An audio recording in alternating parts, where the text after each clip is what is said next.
मेरे इश्क दे विच माशूक ना हो, नहीं अज तक गलत निगाह कीती। तेरी हर मुलाकात में इंज कीती जिवें मूसा नाल खुदा कीती। नहीं फर्क कीता तेरी पूजा विच, नहीं खतरा दी परवाह कीती। एक तेनू रब ना कह सकती, बाकी सारी रस्म अदा कीती। बड़ा दुखी और एक इमोशनल, बड़ा प्यारा शेर पढ़ना है आपने जी। ये इमोशनली टच करता है ना। अच्छा।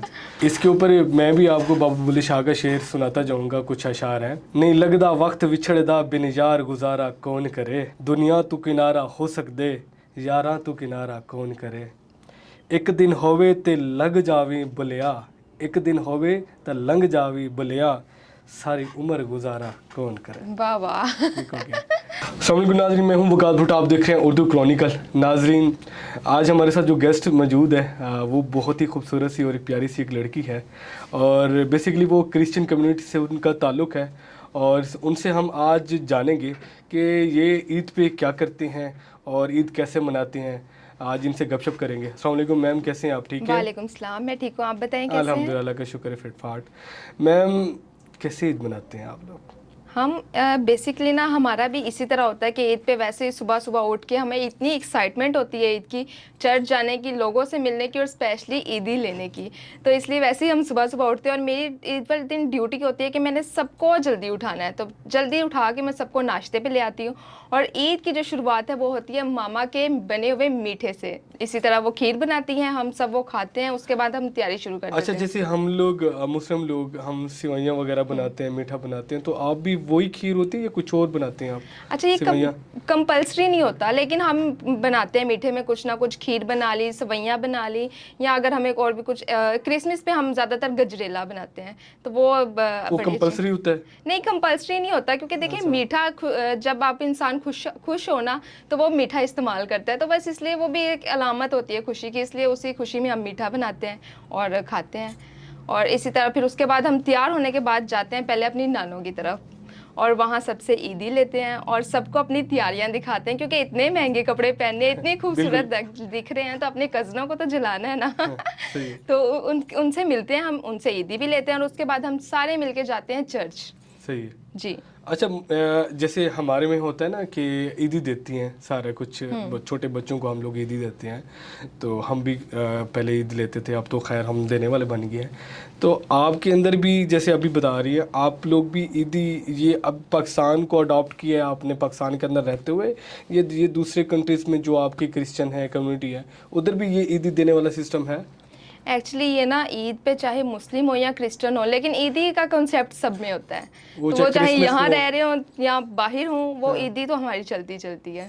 अच्छा, मतलब ईदी देने वाला सीन आपका होता है, लाजमी होता है? जी, देने वाला भी और लेने वाला भी। मैं तो मासूम हूँ, तो मुझे तो जो ईदी मैं सुबह के टाइम इकट्ठी करती हूँ ना, वो तो मैं शाम को निकाल भी देती हूँ अपने भांजे भांजियों को देके। अच्छा, ईद वाले दिन जैसे नानो घर से वापस आया, आपका मजहबी क्या होता है? मजहबी हमारा चर्च होता है, जो हम सुबह के टाइम करते हैं, क्योंकि हमारा कोई भी इवेंट हो, रिलीजियस इवेंट, जैसे क्रिसमस हो गया, ईस्टर हो गया, उसके लिए हम सबसे पहले चर्च जाते हैं। चर्च से पहले हम कहीं भी सैर व तफरीह के लिए नहीं जाते। तो ये चीज़ मुझे बहुत अच्छी लगती है कि हम अपने दिन का आगाज़ ही या अपनी ईद का आगाज़ ही खुदा के नाम से करते हैं। नहीं, चर्च का स्पेसिफिक टाइम होता है या किसी भी टाइम चले जाएं आप चर्च? नहीं, चर्च का स्पेसिफिक टाइम होता है, और बल्कि जो कैथलिक चर्च है उनके तो शिफ्ट्स होती हैं कि सुबह की भी शिफ्ट होती है और दोपहर की भी शिफ्ट होती है। तो हम जिस शिफ्ट में जाना चाहें, लेकिन हम सुबह की शिफ्ट में जाते हैं ताकि दोपहर को हम सारे सैर व तफरीह के लिए निकल जाएं। मतलब 2-3 शिफ्ट होती हैं? जी, 2-3 होती हैं अक्सर। उधर लेकिन कितनी देर लग जाए? वो मैटर करता है ना कि किस चर्च में कितनी कम्युनिटी आती है, वो उसके हिसाब से शिफ्ट डिवाइड कर लेते हैं। लेकिन मोस्टली ये होता है कि सुबह 9 to 12 का टाइम होता है चर्च का, और हम उसमें जाके अपनी इबादत करते हैं। अच्छा, कितनी देर वहाँ पे इबादत करते हैं आप लोग? 9 to 12। अच्छा, 9 to 12, मतलब 3-1 घंटे वहाँ पे स्पेंड करते हैं? 2-3 घंटे तो होते हैं। वापस आके आप लोग फिर सैर व तफरीह पे निकल जाते हैं? बल्कि हम चर्च से ही सीधा सैर व तफरीह के लिए निकल जाते हैं, क्योंकि हम सारे इकट्ठे ही निकलते हैं घर से। बाकियों का नहीं पता, लेकिन हमारे घर में इस तरह होता है कि हम जब भी जब से हम पैदा हुए ना, तब से हम जाते ही अपनी नानों वगैरह के साथ हैं। नानों, मामू, खाला, हम सारे, पूरी हमारी काफ़ी अच्छी फैमिली बन जाती है, और हम इकट्ठे ही चर्च जाते हैं और वहीं से इकट्ठे निकल जाते हैं सैर व तफरीह के लिए। अच्छा, जैसे हम लोग रोज़े रखते हैं रमज़ान के अंदर, ठीक है, आप इकट्ठी रहती हैं, तो हम लोग रोज़े रखते हैं, तो आप लोगों के अंदर भी कुछ रोज़े वाला कंसेप्ट है, आप लोग भी रखते हैं? जी, ईस्टर से पहले हमारे 40 होते हैं, जो 40 रोज़े होते हैं और वो हम रखते हैं, और उसके बाद ईस्टर आता है। वो 40 रोज़े जो होते हैं उनका टाइमिंग क्या होता है, क्या खाना होता है, आपकी इबादत ये क्या कैसे जी, होता है, ये बता दें। वैसे आपने सुना भी होगा हमारा 24 आवर्स का रोज़ा होता है, लेकिन ये 24 आवर्स का? जी, लेकिन ये नहीं है कि हमारे वो स्पेसिफिक टाइम फिक्स कर दिया और आपने उसी टाइम पे रोज़ा खोलना और रखना है, क्योंकि ये हम करते हैं खुदा की रज़ा के लिए। आपको पता है जो हम फाका रखते हैं, चाहे मुस्लिम या क्रिश्चियन कम्युनिटी हो, हम खुदा की रज़ा के लिए रखते हैं। तो वो होता है कि हम जितनी देर रख सकते हैं ना, और उसमें ज़्यादा से ज़्यादा अपने आप को दुआ में रखते हैं, बाइबल पढ़ते हैं, दुआ करते हैं, और आजिज़ी के साथ जब हम दुआ करते हैं ना, हमारा ईमान ये है कि वो दुआ कबूल होती है। तो उसमें अगर हम 24 नहीं रख सकते, 20 घंटे भी रख सकते हैं, 15 घंटे भी रख सकते हैं, तो हम रखते हैं। और एक चीज़ हम में बहुत है कि हमें रोज़ा फ़ील होना चाहिए, क्योंकि जब फ़ील करते हैं, हम प्रे करते हैं ना, तो हमारा बिलीव ये है कि खुदा हमारी जल्दी सुनता है। क्योंकि देखिए, एक बच्चा भूखा प्यासा हो तो उसका खुदा उसकी सुनता है, तो हमारा ये बिलीव है। नहीं, आज 24 घंटे का आपका रोज़ा होता है, तो पूरे 24 घंटे आप ऐसे प्यास भूख हर चीज़ से आप जी, पाक होती हैं, जी। ठीक है। तो फिर आपने बोला है कि हम जितना बर्दाश्त कर सकते हैं, चाहे वो 14 घंटे बर्दाश्त करते हैं, 14 घंटे आपने बर्दाश्त कर ली या 10 घंटे कर ली, 10 घंटे के बाद आप अफ्तारी कर लेते हैं, मतलब कुछ खा पी लेते हैं। तो खाने पीने का कंसेप्ट क्या होता है, उसमें क्या कोई रिलीजियस पॉइंट ऑफ व्यू क्या है कि उसके अंदर क्या स्पेसिफिक आपने खाना होता है, जी। या फिर कुछ भी आप खा लेते हैं? हाँ, पी कुछ लेते भी हैं? खा सकते हैं, कुछ भी ऐसा डिसाइड नहीं होता कि आपने जब अपना रोज़ा खोलना है तो ये स्पेसिफिक चीज़ों से ही खोलना है या खाना है। हम आम तौर पर जो रूटीन में भी खाते हैं, हम उससे भी रोज़ा खोल सकते हैं। जैसे हमारा होता है ना कि जिस टाइम हमारा रोज़ा हम लोग ओपन करते हैं तो अजान होती है, जी। या एक वो हम लोग सराइकी में पता नहीं उर्दू में कहते हैं गुग्गू, या इस तरह का एक अलार्म आता है, ठीक है, स्पीकर में मस्जिद के। तो आप कैसे खोलती हैं, आपको कैसे पता चलता है? नहीं, हम जैसे देखें, अगर आप 24 घंटे का रख रहे हैं रोज़ा, 6 बजे शाम को रख रहे हैं, तो आप ऑब्वियसली नेक्स्ट इवनिंग 6 बजे खोल लेते हैं रोज़ा। अच्छा, ये आपका कोई जी। कंसेप्ट नहीं है, कोई बेल वगैरह नहीं आती? नहीं, नहीं, बेल वगैरह कोई नहीं अच्छा, आती। वो आप जितने बजे खुद मोबाइल के अकॉर्डिंग, टाइम के अकॉर्डिंग खोल जी। सकते हैं? कम से कम कितने देर का रख सकते हैं? कम से कम कितने देर का? हाँ। नहीं, मैं वही तो कह रही हूँ कि स्पेसिफिक नहीं है। मैं अगर बताऊँ, अगर मैं रोज़ा रखती हूँ ना, तो मैं रात को रोज़ा रख लेती हूँ 9-10 बजे तक, ठीक है, और नेक्स्ट 6 बजे तक खोल लेती हूँ।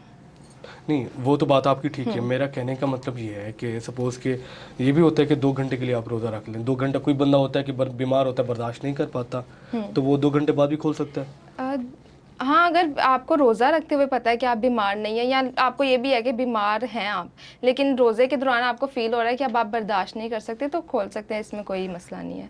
लेकिन कोई मिनिमम टाइम रिक्वायर्ड नहीं है कि आपने कम से कम इतने घंटे का रोज़ा रखना है। अच्छा, ये तो हो गया। अब जब हमारा मुसलमानों का रमज़ान आता है, तो इस रमज़ान के दौरान आप क्या करती हैं?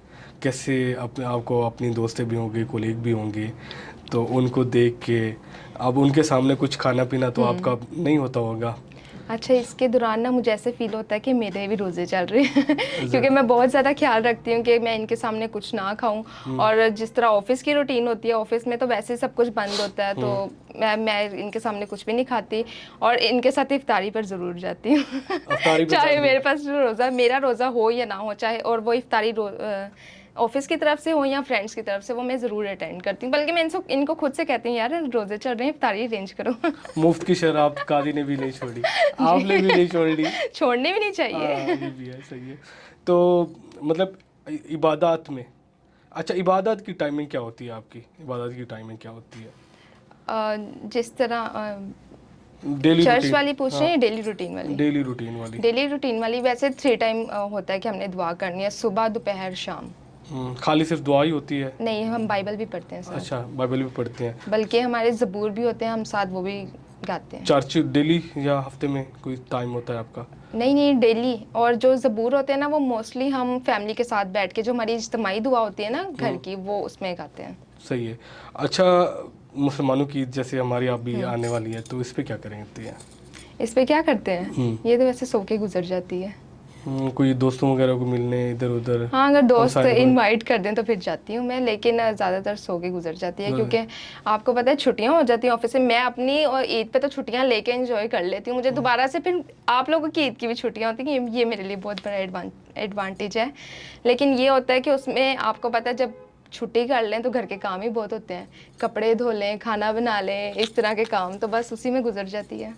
चलें शॉपिंग पे आ जाते हैं, ठीक है। ये सबसे मेन टॉपिक है। हाँ बिल्कुल ऐसे ही है। अच्छा, लड़कियों को सबसे ज़्यादा मसला ये होता है कि यार ईद आ रही है तो मैं फ़लाँ लड़की से, कज़न है या दोस्त है, उससे ज़्यादा खूबसूरत दिखनी चाहिए, ठीक है, ज़्यादा खूबसूरत लगो। तो आपको सबसे मसला होता है कि यार हमारी ज्वेलरी, हमारे कपड़े, ड्रेसिंग और हमारा जूता ब्रांड या अच्छा होना चाहिए। तो ये कैसी शॉपिंग करती हैं? तो ये इस हवाले से थोड़ा सा बताओ मुझे।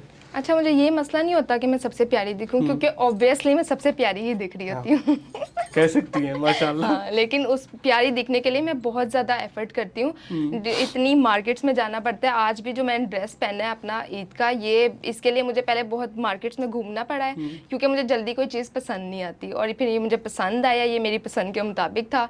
लेकिन फिर जो सबसे मेन चीज़ होती है ये कि इसके साथ एसेसरीज भी तो मैचिंग होनी चाहिए। सही है। ठीक है, उसके बाद मैंने अपने इयरिंग्स ढूंढे इसके साथ मैच करके, बैंगल्स, जूते, और देखें। अच्छा, कहा ये भी जाता है कि लड़कियां ना जब शॉपिंग करने जाती हैं तो दुकानदार जो होते हैं ना, तो वो लड़कियों को कंसेशन दे देते हैं, तो लड़कों को नहीं देते। तो इसके बारे में, खूबसूरत लड़कियों को रियायत जल्दी करते हैं। आपके सवाल में ही आपका जवाब है। खूबसूरत लड़कियां तो देखें, खूबसूरती के लिए तो फिर फायदे हैं ना। तो आपको इस तरह का सामना कभी किया है? ऐसा सामना नहीं, मुझे तो मेरी बार्गेनिंग पावर ही ऐसी है कि मैं कन्विंस कर लेती हूँ। अब मुझे नहीं पता वो खूबसूरती की वजह से कहते हैं या मेरी बार्गेनिंग पावर की वजह से कहते हैं। मेन तो आप कह सकती हैं कि 80-90% के आपकी खूबसूरती की वजह से वो अगला बंदा कैरी देता होगा आपको। करना भी चाहिए ना, हम इतनी एफर्ट करते हैं अपने लिए, और अब आप कपड़े भी हमें बन सवर के जाती है। हम हैं, और इनकी ज़्यादा जो परचेजिंग होती है वो हम लड़कियों की वजह से ही होती है ना। लड़के तो एक बार कपड़े खरीद लेते हैं और वो हर ईद पे या हर इवेंट पे वही पहनते रहते हैं, लेकिन इतनी ज़्यादा जो लड़कियां परचेजिंग करती हैं उनकी वजह से भी तो इनके चलते हैं ना। तो ये अच्छा, ड्रेसिंग सेंस, चूड़ियाँ दिखाएं। ये देखिए। सही है। तो इसका सिलेक्शन कैसे करती हैं आप? ये पहले तो ड्रेस लेना पड़ता है ना, फिर ड्रेस के साथ जो मैचिंग होता है। अब जैसे मैंने इसके साथ मैच किया है, तो मैंने ये ग्रीन कलर के साथ मैच नहीं किया, मैंने इसके अंदर जो गोल्डन कलर है उसके साथ मैच किया है। ठीक है, अगर मैं ग्रीन पहनती, देखिए ड्रेसिंग सेंस में होना चाहिए ना, अगर मैं ग्रीन पहनती तो वो मैच ज़्यादा ही मैच हो जाता और ये प्रोमिनेंट ना होती। तो आपको वो कलर लेना चाहिए जो ड्रेस में कम हो, ताकि आपकी चूड़ियाँ प्रोमिनेंट हों। अच्छा, चूड़ियों के साथ आपके वो कानों के जो हैं, जी, वो भी झुमके बोलते हैं ना इनको, जी, ठीक है, वो भी मैच कर रही हैं। अच्छा, लड़कियां इस चीज़ को, शूज़ को, ड्रेस को ये मैच करके लेती हैं। वो कहते हैं कि एक चीज़ भी मैच ना हो तो हमारी ड्रेसिंग ख़राब हो जाएगी। तो इसमें तो बहुत ज़्यादा वो अपने आप को इसके बारे में बड़ा परेशान रहती हैं। हाँ, तो इसलिए तो हमें शॉपिंग करने में इतना टाइम लगता है। आपने कहीं भी देखा होगा जब लड़कियां शॉपिंग के लिए निकलती हैं ना, उनको बहुत ज़्यादा टाइम लगता है। टाइम इसलिए लगता है क्योंकि हमने एक एक चीज़ अपनी मैचिंग करनी होती है। क्योंकि हमने अच्छा दिखना होता है, और फिर हमने सबको दिखाना भी होता है कि भाई हमने ईद पे ये शॉपिंग की है, ये पहना है, तो उसके लिए मैचिंग होना भी तो ज़रूरी है। अच्छा, ये सारी जितनी एफर्ट होती है, ये एफर्ट किसके लिए करती हैं आप? देखिए, आपको अपनी लाइफ का एक एक मोमेंट एंजॉय करना चाहिए। ये आपको किसी के लिए नहीं करना चाहिए, ये अपने लिए करना चाहिए। अब देखिए, मैं आज बड़ी खुश मिजाज लग रही होंगी आपको कि मेरा मूड बहुत अच्छा है। तो क्यों अच्छा है? क्योंकि मैं लाइफ के हर मोमेंट को एंजॉय करती हूँ अपने लिए। तो आप अपने लिए कपड़े पहने, अपनी फैमिली के साथ टाइम स्पेंड करें, ईद का टाइम अपनी फैमिली के साथ टाइम स्पेंड करें, तो वो ऑटोमेटिकली आप खुश रहते हैं। नहीं, हमारे बॉस हैं, वो कहते हैं कि लड़कियां इतनी एफर्ट करती हैं, मेहनत करती हैं अपने आप को खूबसूरत और बन सवर के रखने के लिए, तो वो लड़कों को इम्प्रेस करने के लिए। तो ये कितनी हमें ना लड़कों को इम्प्रेस करने की जरूरत नहीं पड़ती, वो वैसे ही इम्प्रेस हो जाते हैं। नहीं, वैसे उनको भी वैसे ही चले जाए कोई लड़की आ रही है। मेंटेन रखने के लिए। अब ये भी तो है ना, हर टाइम आपकी ड्रेसिंग सेंस, हर टाइम आपका मेकअप, हर टाइम आपकी ड्रेसिंग, ये सारा कुछ तो उसके लिए उसको मेंटेन रखना। देखिए, वो भी एक ज़रूरी चीज़ है, आखिर हमने शादियां भी तो करनी है। तो अपने आप को मेंटेन करने का, हाँ, ये भी एक मकसद है कि जाहिर है जब हमने शादी करनी है आगे, तो आपकी पर्सनैलिटी ऐसी होनी चाहिए कि अगले बंदे को अट्रैक्ट करे। अच्छा, ऐसी पर्सनैलिटी होनी चाहिए। अच्छा, शादी पे आ जाते हैं थोड़ा सा। आप क्रिश्चियन लोग शादी कैसे करते हैं और लड़का कैसे पसंद करते हैं? ये वैसे वैसे सॉरी ये वैसे ही चलता है जैसे आप लोगों का चलता है। हम पहले लड़के वाले देखने आते हैं, फिर लड़की वाले देखने जाते हैं, पसंद आ जाता है तो बात पक्की, उसके बाद इंगेजमेंट होती है, निकाह होता है और बाकी के जो इवेंट्स होते हैं। निकाह, हमारा तो निकाह होता है, आपका क्या होता है? हमारा भी निकाह ही होता है चर्च में। अच्छा अच्छा, हाँ जैसे हमारे यहाँ 4 की इजाज़त होती है, 4 शादियाँ कर सकते हैं। नहीं ठीक है, एक ही, आप हमारे एक की इजाज़त रहने दें। आपके यहाँ की कितने की इजाज़त है? नहीं हमारी एक की इजाज़त है और बस आपकी एक ही रहने दें। अगर अल्लाह ना करे एक को डिवोर्स मिल जाता है एक दफ़ा, तो वो दोबारा, हाँ कर सकते हैं वो दोबारा कितनी दफ़ा ऐसे एक अल्लाह माफ़ करे एक को? नहीं वो आपके रीज़न डिपेंड करता है ना, आप किस रीज़न से डिवोर्स दे रहे हैं। अगर आप ऐसे देखें, आपको एक रिश्ता अगर आपने बनाया ना तो आप उसको कायम रखने की एंड तक कोशिश करें, ठीक है। लेकिन अगर आप बार बार तलाक लेके अगली शादी कर रहे हैं तो वो तो फिर आपकी हैबिट है और वो तो आई थिंक रॉन्ग होता है। नहीं वो रॉन्ग तो है, लेकिन ये कि कुछ एक होता है ना, जैसे सपोज कि हमारा तो 4 का है, आप कहते हैं कि हमारी एक का होता है, ठीक, एक की परमिशन है, एक के बाद नहीं है। अगर एक दफ़ा डिवोर्स हो जाती है तो फिर उसके बाद हम दोबारा शादी कर सकती हैं। तो फिर जब दूल्हा और दुल्हन राजी, फिर क्या करेगा काजी? अच्छा सही है। तो शादी पे खाने वगैरह का सिस्टम या इस तरह आप शादी पे ड्रेसिंग सेंस से, या जैसे हमारी भी शादियां देखी हैं और आपकी शादियां, आपकी और हमारी में फ़र्क क्या है? ज़्यादा फ़र्क तो नहीं है, हमारे भी उसी तरह इवेंट होते हैं। जैसे मेहंदी का हो गया, मेहंदी पे भी वही सब होता है जो आपके होता है, बारात वलीमा हर चीज़ वैसे ही होता है। निकाह भी निकाह का थोड़ा फ़र्क होता है क्योंकि हमारे भी कुछ उसमें प्रोमिसेस किए जाते हैं और हमारी चर्च में होती है हमारे कल्चर के मुताबिक, और जो आपकी होती है वो आपके कल्चर के मुताबिक। तो शायद निकाह में थोड़ा डिफरेंस होगा, बाकी तो सारे इवेंट सेम होते हैं। निकाह में मेरे ख्याल आपका कोई प्रॉमिस आ जाता है, एग्रीमेंट टाइप आ जाता है, वो हर किसी का स्पेसिफिक मतलब जी, वो स्पेसिफिक होता है, एक ही होता है हर किसी का। उसमें क्या ऐसे अल्फाज होते हैं, कोई एक कोई पता है आपको? मेरा अभी तक निकाह नहीं हुआ। नहीं आपका नहीं हुआ। सॉरी। आपका नहीं हुआ, लेकिन ये कि थोड़ा आइडिया तो होगा, पता तो होगा कैसे अल्फाज होते हैं, वो है प्रॉमिस क्या होते हैं? वो यही होते हैं कि आपने एक दूसरे की जिम्मेदारी अब उठानी है, एक दूसरे से प्यार मोहब्बत के साथ रहना है और एक दूसरे को अजीज रखना है। आसमान से लेकर ज़मीन तक सिर्फ आप मेरी होंगी। हाँ जी, बस एक दूसरे के रहना है। दिलों में रहोगी आप। अच्छा मैम, मुझे यही बताएं कि जैसे हमारे रिश्ते होते हैं आपस में मुसलमानों के, तो आप लोगों के रिश्ते क्रिश्चियन के साथ ही होते हैं या आप मुसलमानों के साथ भी करते हैं? नहीं, हमारी कम्युनिटी में ही होते हैं रिश्ते, क्योंकि देखें अगर किसी और फॉर एग्जांपल कर भी लेते हैं, वैसे हमारे में इजाज़त नहीं है, रिलीजियसली हमें इजाज़त नहीं मिलती कि हम किसी और रिलीजन में जाके शादी करें। क्योंकि देखिए हम लोगों का कल्चर, हमारी मजहबी रवायात, हर चीज़ एक दूसरे से चेंज होती है, तो वो एक चीज़ में सरवाइव करना मुश्किल होता है कि अब आप एक रिश्ते में बन रहे हैं तो आप अपने कल्चर को फॉलो करेंगे या उनके कल्चर को फॉलो करेंगे। तो ये इस तरह आपकी लाइफ में भी जाके बहुत ज़्यादा मिसकम्युनिकेशंस हो जाती हैं। तो इसलिए मैं भी हमें वैसे अलाउ नहीं है और हम लोग करते भी नहीं हैं।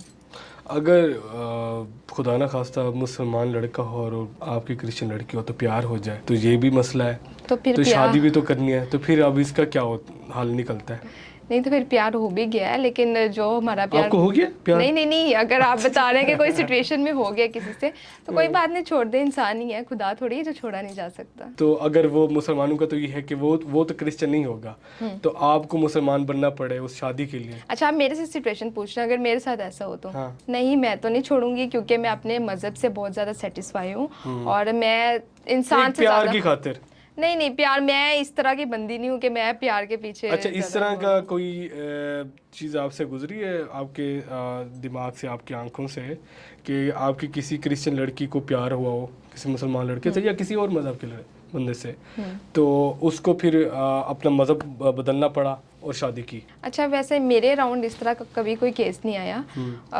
हमारे तो ऐसे ही हो रहा है कि क्रिश्चियन से हो रही है, लेकिन वैसे कंट्री में, ओवरऑल कंट्री की अगर आप बात करें, वहाँ तो इस तरह के इश्यूज आ जाते हैं कि इस तरह लोग कर लेते हैं। लेकिन मेरे अराउंड, मेरी फैमिली में या मेरे जो सराउंडिंग के लोग हैं जो मेरे से बिलोंग करते हैं, उनमें कभी मैंने ऐसे नहीं सुना। नहीं, बिल्कुल भी परमिशन नहीं है। नहीं, परमिशन ठीक नहीं है, है। आपको मजहबी भी एक लिमिटेशन है जी। कि आप इस तरह का आप स्टेप नहीं ले सकते। जी जी बिल्कुल। ठीक हो गया। अच्छा, आप थोड़ा सा आप अपने बारे में बताएं कि आप क्या करती हैं, स्टडी कहाँ तक की, आप फिलहाल क्या करती हैं? वैसे तो मैंने मास्टर्स किया हुआ है और सुपीरियर ग्रुप में मैं as a HR executive job कर रही हूँ और साथ साथ मैं अपनी व्लॉगिंग भी कर रही हूँ। अच्छा, व्लॉगिंग भी करके जी। आती हैं? कितना अर्सा हुआ है आपको? 1 मंथ ही हुआ है, बल्कि अभी स्टार्ट ही की है। अभी स्टार्ट किया है? अच्छा अच्छा अच्छा अच्छा। टिकटॉक पे तो मैं बहुत पहले से थी, लेकिन यूट्यूब पे मैं 1 मंथ से आई हूँ। कितनी वीडियोस बना चुकी हैं? 3 मैंने बनाई हैं अभी तक और जो शॉर्ट्स हैं वो 2-3 इसी तरह। कैसा एक्सपीरियंस जा रहा है आपका? अभी तक तो अच्छा एक्सपीरियंस जा रहा है, लेकिन कभी मुझे लगता है आहिस्ता आहिस्ता ना मैं थोड़ी थक भी जाऊंगी करते करते, क्योंकि आपको हर टाइम इन्वॉल्व रहना पड़ता है, आपके माइंड में चलता है, कंटेंट चलता रहता है। अच्छा मैं यहाँ हूँ तो यहाँ से व्लॉगिंग कर सकती थी, ये सब कुछ कैप्चर कर सकती थी, ऐसे कर सकती थी, तो वो आपका माइंड ना एक तरफ स्टक रहता है कि यार व्लॉग। अच्छा एक चीज़ है, व्लॉगर बनने से ना आपका माइंड क्रिएटिव हो जाता है। अच्छा, और माइंड फ्रेश भी रहता है। आपको पता चलता रहता है कि डिफरेंट आइडियाज आते रहते हैं कि इसके ऊपर काम करना चाहिए, इसके ऊपर वीडियोस बनानी चाहिए। तो मेरे ख्याल से ये काम, वैसे मैं अपने हिसाब से बताऊँ तो अच्छा भी है कि आपका माइंड चलता रहता है इन चीज़ों में। और अगर आप ऐसे बैठे हैं कुछ नहीं कर रहे तो इससे बेहतर आप अगर इस तरह का भी काम करें तो आपके माइंड में आइडियाज़ रहते हैं, और जो आपको देखने वाले हैं वो लोग भी देख सकते हैं, आज जहाँ जहाँ आप जा रहे हैं उनको आइडिया मिल जाता है कि अच्छा यहाँ ये मिल रहा है या यहाँ इस तरह के खाने हैं, तो उनके लिए भी अच्छी बात है ये। आप ज़्यादा फूड व्लॉगिंग? मैं हाँ बहुत ज़्यादा, मुझे लगता है मेरे सारे पैसे लग ही इन्हीं कामों पे जाते हैं। सही है। बल्कि मैं सोच रही थी मुझे ये काम पहले स्टार्ट करना चाहिए था, क्योंकि मैं बहुत अच्छे अच्छे रेस्टोरेंट में जाती थी, खाती थी, लेकिन पहले मुझे ये आइडिया नहीं आया। सही है। अच्छा, ये जुबैका किस नाम से? जुमाइका व्लॉग्स। अच्छा, जुमैका अच्छा, व्लॉग्स। अक्सर लोगों को ना मेरे नाम के स्पेलिंग नहीं आते, तो ZUMAIKA सही है, जुमैका व्लॉग्स। अच्छा अच्छा, ये यूट्यूब पे, फेसबुक पे, टिकटॉक पे, ये सब पे? जी, इंस्टा पे, फेसबुक पे। नहीं, आपको इससे इम्प्रेस कैसी हुई है कि यार मुझे ये वाला काम व्लॉगिंग की तरफ आना चाहिए? ये आप पैसे से इम्प्रेस हुई है कि यार इसमें पैसा बड़ा है, या फेम, पावर, या क्या वजह है ऐसी? अच्छा, टिकटॉक पे तो मुझे पहले से शौक था ना, मैं टिकटॉक बनाती रहती थी, लेकिन इस तरह का शौक नहीं था कि मैं फेमस हो जाऊँ या कुछ, वो तो मेरी वैसी एक्टिविटी थी जो मैं करती थी।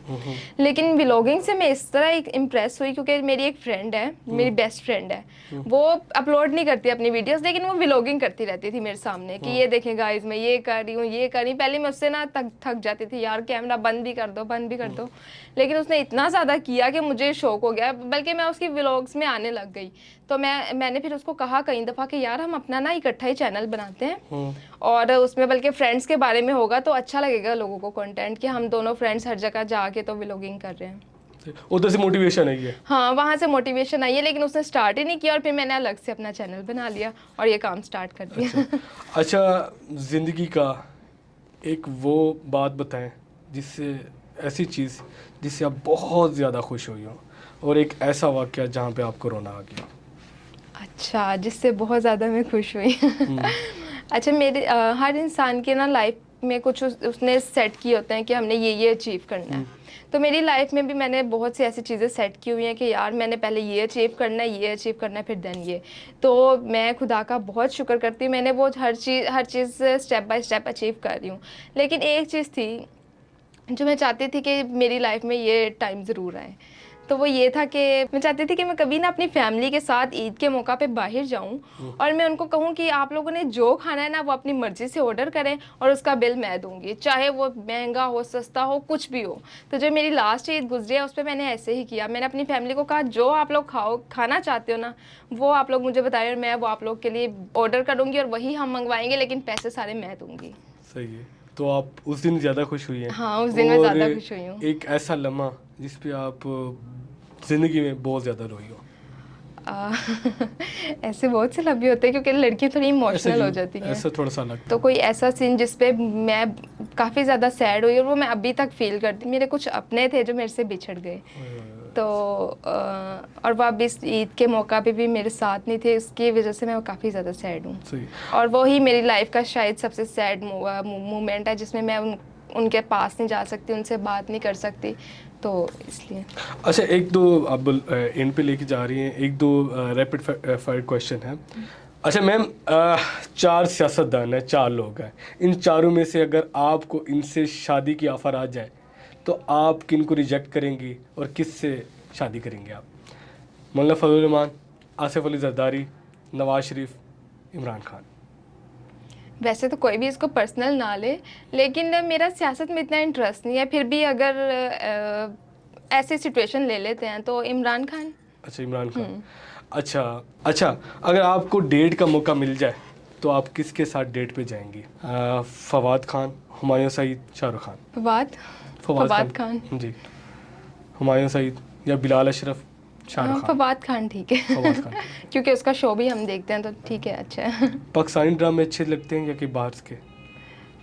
सीज़न अच्छे होते हैं वैसे। सीज़न। पाकिस्तानी कौन सा ड्रामा आप देखते हैं कोई? पाकिस्तानी ड्रामा इन दिनों तो कोई भी नहीं देख रही, क्योंकि टाइम ही नहीं मिलता इतना। व्लॉग जब से मैंने व्लॉग स्टार्ट किए टाइम ही नहीं मिलता, लेकिन कुछ होती हैं स्टोरीज पे बेसिकली डिपेंड करता है, तो जिसकी स्टोरी अच्छी हो मैं वो देख लेती हूँ ड्रामा। अच्छा मैम, मुझे ये बताएं कि आखिरी क्वेश्चन मैं आपसे करूँगा कि आपकी लाइफ में कभी जब आप जॉब पे जा रही हो, ऑफिस जा रही हो या वापस आ रही हो, तो ऐसा कोई हादसा आपके साथ हुआ जो जिस हादसे ने आपको बहुत परेशान किया हो?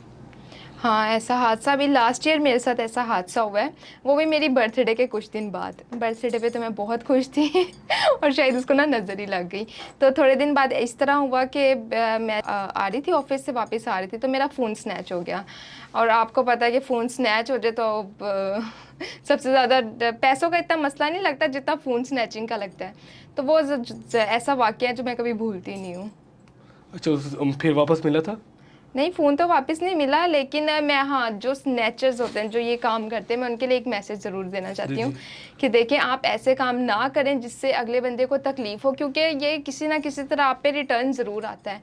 तो आप किसी को तकलीफ़ में ना डालें, किसी को परेशान ना करें। आपको नहीं पता जो अगला बंदा गुज़र रहा है, जिससे आप फ़ोन स्नैच कर रहे हैं, वो किस सिचुएशन से गुज़र रहा है, वो आपको उसका फ़ोन स्नैच, बल्कि उसका क्या, किसी का भी नहीं करना चाहिए। तो आपने अपने खुदा को भी जवाबदेह होना होता है। तो काइंडली ये सब कम करें इस काम को, क्योंकि इससे बहुत ज़्यादा कुछ लोगों को तकलीफ़ होती है, उनको तकलीफ़ ना आती। ये गन पॉइंट पे हुआ था? गन रखी थी? नहीं, गन पॉइंट पे नहीं हुआ, शुक्र है। गन पॉइंट पे नहीं था, लेकिन बस 2 लड़के थे और फ़ोन स्नैच करके ले गए। चले। अच्छा मैम, कोई ईद के हवाले से कोई मैसेज दे दें? हाँ, ईद के हवाले से मैं एक मैसेज ज़रूर देना चाहूँगी। जो ईद का त्यौहार होता है वो है फैमिलीज़ में टाइम स्पेंड करने का। मैं क्योंकि बहुत ज़्यादा फैमिलीज़ को अहमियत देती हूँ, इसलिए मैं भी चाहती हूँ कि हमारा जो ईद का इवेंट है ना, वो हम अपनी फैमिली के साथ गुजारा करें, क्योंकि आजकल जो दौर आ गया ना, उसमें हम फ़ोन्स पे ज़्यादा लगे रहते हैं और फैमिलीज़ को टाइम नहीं देते। तो मैं चाहती हूँ आप अपनी ईद अपनी फैमिलीज़ के साथ गुजारें, उनसे गपशप करें और जानें कि वो आप लोग के बारे में क्या ख्याल करते हैं, ताकि हमें पता चले जो हमारे घर में रहते हैं वो अच्छे हैं।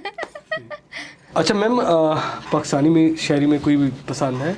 जी, पसंद है। पाकिस्तानी शायरी तो मुझे बहुत पसंद है और मैं बाबा बुल्ले शाह की बहुत बड़ी फ़ैन हूँ। कुछ सुना दें। अच्छा, मैं उनका एक इशार सुनाती हूँ जो मुझे बहुत ज़्यादा इमोशनली टच करता है। मेरे इश्क दे विच माशूक ना हो, नहीं अज तक गलत निगाह कीती, तेरी हर मुलाकात में इंज कीती जिवें मूसा नाल खुदा कीती, नहीं फर्क कीता तेरी पूजा विच, नहीं खतरा दी परवाह कीती, एक तेनू रब ना कह सकती, बाकी सारी रस्म अदा कीती। बड़ा दुखी और एक इमोशनल, बड़ा प्यारा शेर पढ़ना है आपने। जी, ये इमोशनली टच करता है ना। अच्छा। मैम बहुत शुक्रिया, बहुत ही अच्छा एक प्यारा शेर पढ़ा है आपने। इसके ऊपर मैं भी आपको बाबा बुल्ले शाह का शेर सुनाता जाऊंगा। कुछ अशार हैं। नहीं लगदा वक्त विछड़दा बिनजार गुजारा कौन करे, दुनिया तू किनारा हो सकदे यारा तू किनारा कौन करे, एक दिन होवे ते लग जावी बुलिया, एक दिन होवे ते लंघ जावी बुलिया, सारी उम्र गुजारा कौन करे। वाह वाह। ये भी बाबा बुल्ले शाह का मुझे भी बहुत कलाम पसंद है। मैम बहुत बहुत शुक्रिया, आपने कीमती वक्त में से अच्छा लगा, आपने अपने मज़हब के बारे में, ईद की बातें, ईद का दिन आपने हमारे साथ शेयर किया। बहुत बहुत शुक्रिया।